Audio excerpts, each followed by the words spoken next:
नमस्कार, कथा मराठी चॅनलवर तुमच्या सगळ्यांचं स्वागत आहे. आणि हळद रुसली कुंकू हसल्यामध्ये लग्नाची वेळ जवळजवळ येऊ लागली.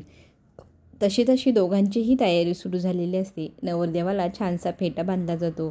नवरदेवाचे दागदागिने त्याला घातले जातात. इतका सुंदर नवरदेव दिसत असतो. एकदम राजकुमारच दिसतोय. असंच छान नवरदेव दिसतो. त्याची आई त्याला भेटायला येते.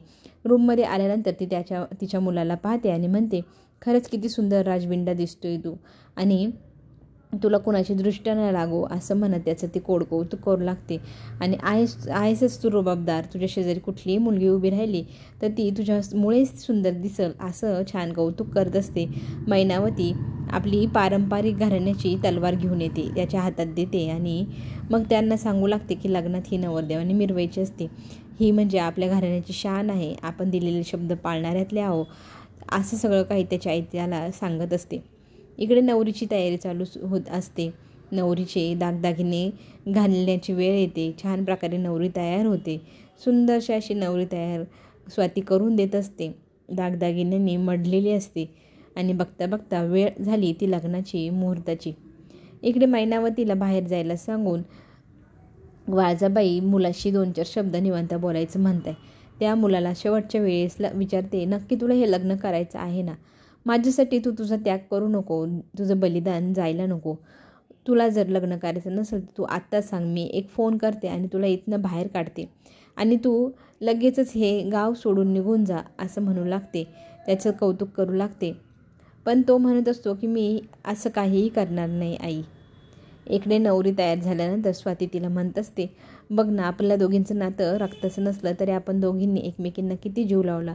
तू किती सांभाळलंस ग आम्हाला. तर ती कृष्णाई म्हणते, तूही किती ग माझ्यासाठी केलं. माझी रक्ताची बहीण करणार नाही इतकं तू माझ्यासाठी केलं.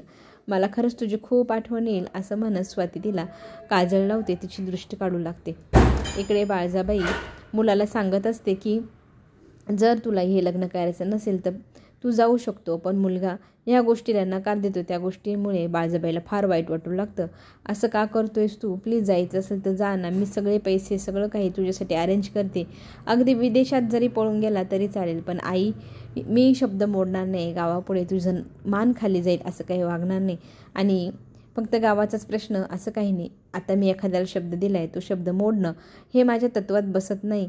आणि तू जी शिकवण दिली त्या शिकवणीतही बसत नाही. प्लीज मला असं काही करायला लावू नको असं म्हणत आई त्याच्या तोंडावरून हात फिरवते. इकडे दोघी बहिणीही इमोशनल झालेल्या असतात. तुझ्याशिवाय मला कसं करमेल. पण कृष्णा इथे वचन देते की मी सगळ्या घराची जबाबदारी घेईल. दर महिन्याला पैसे पाठवेल. घराची जबाबदारी झटकणार नाही. आणि बाबांचं जे कर्ज आहे तेही मी काम करून फेडेल. हे सगळं काही बोलत असताना स्वाती म्हणते, तुझ्यासमोर एवढा गुलाबाच्या फुलांचा गालीचा आहे आणि तुला का काटेकुट्यात जायचे? का तू आमच्यासाठी एवढं जीव काढते? इकडे दुष्यंतला वाईट वाटत असतं की हे स्वप्न मी नवरदेव होण्याचं गौतमीसाठी पाहिलं होतं, पण आज माझ्यावर काय वेळ आली आहे. मी कृष्णासाठी नवरदेव बनलोय. ह्या मुलीने माझ्याशी चीट केलं म्हणून हे सगळं झालं. त्यातच त्याचा फोनला मेसेज येतो. व्हिडिओ असतो. तो व्हिडिओ पाहिल्यानंतर त्याला खूप भीती वाटते. कारण त्या व्हिडिओमध्ये गौतमी बोलत असते की तू जर इथे आला नाहीस तर मी आत्ताच्या आत्ता जीव देईल आणि तुझ्या नावाने इथे चिठ्ठी लिहून ठेवेल. तुझ्या गावाच्या वेशी बाहेर मी उभी आहे. आत्ता या क्षणाला मला इथे येऊन भेट. एवढी मोठी धमकी दिल्यानंतर नवरदेव तिला भेटायला गेलेला आहे. इकडे मुहूर्ताची वेळ झाली. सगळेजण उभे असतात आणि मैनावती सांगते, सगळीकडे शोधून आले पण नवरदेवाचा काही पत्ता लागेना झालाय. बाळजाबाईच्या जीवात जीव येतो. बरं झालं माझा मुलगा पळून गेलाय.